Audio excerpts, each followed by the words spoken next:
Mesdames, messieurs, et toute autre personne regardant cette vidéo, regardez un gag. Je suis une pop, non? C'est marrant. Je suis très content de vous retrouver aujourd'hui pour une nouvelle vidéo en lien avec l'univers Marvel et en lien avec les trois lettres. Vous les connaissez déjà, le R, le P, le K, Daniel. C'est vrai que quand on prend du recul, ce mec est stylé. Ce mec ou cette meuf, peu importe, mais stylé. Mais il ou elle s'appelle Daniel. Je suis très content en tout cas de vous retrouver aujourd'hui pour vous faire un petit récapitulatif des dernières rumeurs qu'il a lancées sur son Patreon avec le nom Marvel Updates. C'est pourquoi on va en faire comme un petit bulletin, mais un bulletin RPK avec le logo même sur la miniature pour rendre hommage et rendre à César ce qui est à César, parce que je n'invente rien du tout, hein. Je vous le dis tout de suite, je ne suis pas scooper. La seule chose que je fais, c'est peut-être vous apporter cette dose de bonne humeur, ce petit shot de jus de fruits avant de commencer une dure journée. Non, non, c'est... Non, bah non, clairement pas, ça ne fonctionne pas. En tout cas, je suis très content de te retrouver aujourd'hui pour parler à la fois de Nova des 4 Fantastiques de Vision Quest et d'un projet secret un peu horrifique. Oui, du côté de Marvel, c'est possible. On avait déjà eu Werewolf by Night, mais on va parler d'un petit... Bah tu sais quoi, on va en parler maintenant, mais attention, spoiler, parce que si tu ne veux rien savoir concernant ces différents projets, quitte la vidéo dès maintenant, parce que tu risquerais donc d'être spoilé. On va débuter d'ores et déjà avec ce sujet-là, les Midnight Suns. Alors, il est vrai qu'il y a pas mal de rumeurs qui disent que cette année, ce projet va être annoncé, va être officialisé. Il est possible que ce soit le cas. Il est possible que ce soit le cas. Je vous rappelle quand même que les Midnight Suns, c'est une équipe de personnages un petit peu mystiques. On y compte notamment Moon Knight, on y compte Man-Thing, Doctor Strange, Scarlet Spider, il y a également Ghost Rider, je crois qu'il y a Blade également, si je ne dis pas de bêtises. Bref, il y a une équipe assez conséquente, et du côté du MCU, on sait qu'elle va arriver, parce que, je vous le dis comme ça, mais je crois que c'était My Time to Shine, soit My Time to Shine, soit Daniel RPK qui avait déclaré que, a priori, Marvel se pencherait sur le profil de Fede Alvarez. Alors, Fede Alvarez, qui c'est? Eh bien, c'est tout simplement le réalisateur du prochain film Alien Romulus. Par ailleurs, il y a une vidéo qui s'affiche maintenant, peut-être sur ma tête, par rapport à Alien Romulus, puisque j'ai eu la chance de voir les 10-15 premières minutes du film, et c'était vrai, enfin, première, mais en tout cas, les 10-15 minutes du film, c'était vraiment très bien.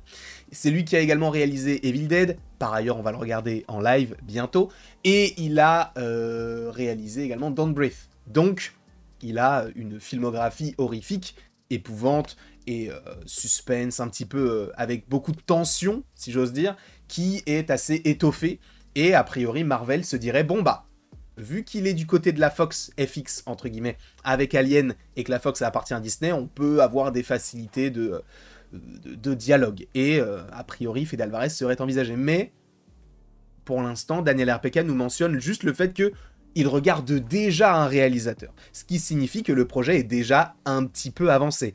À tel point que je pense que ce projet peut être supposément un projet qui puisse sortir en 2027-2028.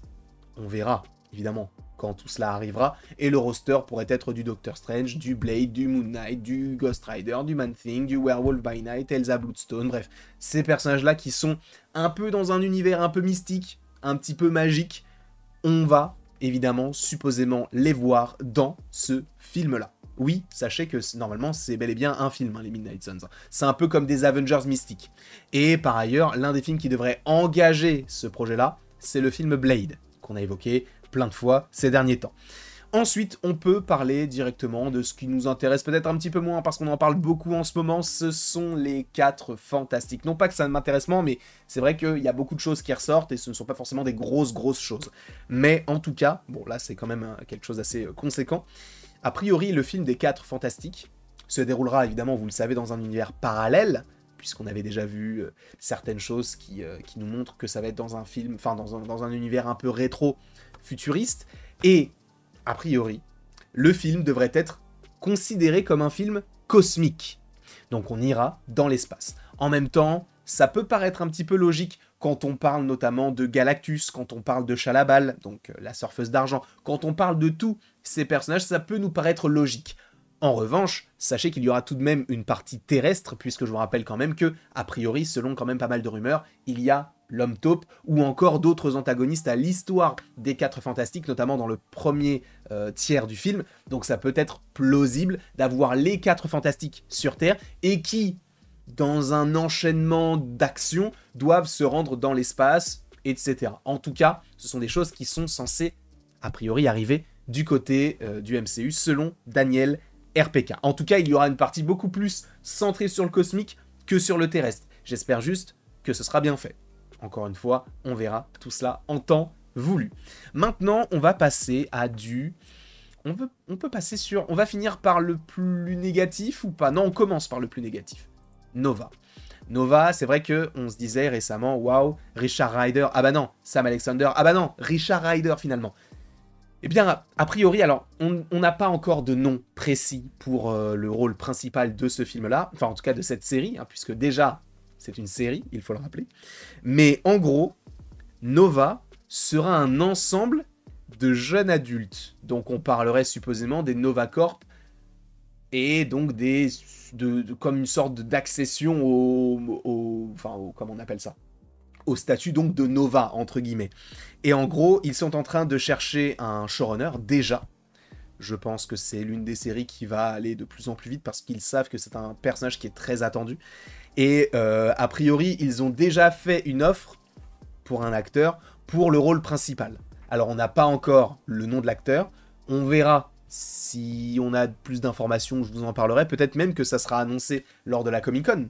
Peut-être, ou lors de la D23, parce que, a priori, la D23 serait peut-être un petit peu plus centrée sur les projets Disney+, et la Comic-Con, elle, serait plus centrée sur les gros projets qui vont sortir ces prochaines années, notamment du côté du cinéma. Donc, Nova, D23, est-ce qu'on aura des informations, un logo, je ne sais quoi? On verra tout ceci en temps voulu. Et après Nova, on va terminer, parce que je sais que ça a peut-être touché certaines personnes, je le sais.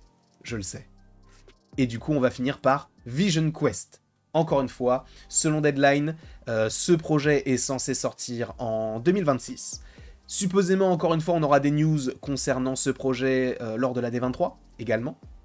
Donc ça, je vous en parlerai également en temps voulu. Encore une fois, je vous le rappelle, même si je vous l'ai déjà dit 1000 fois, il y aura un live pour la Comic-Con, il y aura un live pour la D23.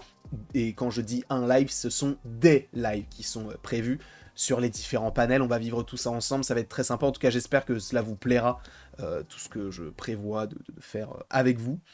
En tout cas, par rapport à Vision Quest, a priori, ils vont commencer à tourner cet automne. Donc ça va aller assez rapide. Enfin, ça va aller assez rapide, ça va aller assez... En gros, ça va aller vite, quoi. Et donc, je pense que s'ils commencent à le tourner cette année, il est possible que cela puisse du coup sortir, oui, on va dire, premier quart de l'année 2026. Ça nous laissera 1 an et demi entre le tournage et la sortie du film. Sachant qu'a priori, ils sont en train de regarder un acteur pour jouer un personnage du nom de Tommy, qui aurait entre 18 et 20 ans. Alors on va y venir. Billy et Tommy, je vous le rappelle que ce sont les enfants de Wanda et de Vision. En revanche, quand on te parle de Tommy, qui cherche un acteur, tu vas me dire, bah ils peuvent reprendre le même. Sauf que non, puisque je vous rappelle que Joe Locke, qui est un acteur notamment qui joue dans Heartstopper, non, Heartbreaker, bon, une série sur Netflix dans laquelle il est a priori très très bon. Et du coup, cet acteur serait du coup dans la série Agatha, ça on le sait, mais dans le rôle de Billy, donc celui qui fait de la magie. Ce qui est intéressant, c'est que dans un autre sens, si on a un Billy qui change et qui est plus âgé, ça peut déjà nous ramener vers les Young Avengers, mais il faut également que son jumeau soit aussi du même âge. C'est pourquoi, du coup, si on recaste Billy avec un autre acteur, eh bien on recaste aussi Billy avec un autre acteur, donc plus âgé, qui pourront donc arriver du côté des Young Avengers, et je pense qu'ils les amorceront, puisque Tommy est un des Young Avengers, et s'il va chercher, admettons, les enfants de Vision, ça pourrait être assez intéressant. Sachant que Tommy, ce qui pourrait être assez cool, c'est de savoir qu'il est très attaché à Vision et à Wanda, etc. Là où Billy, lui, n'en a plus vraiment grand-chose à faire, sachant qu'il a déjà une famille à côté.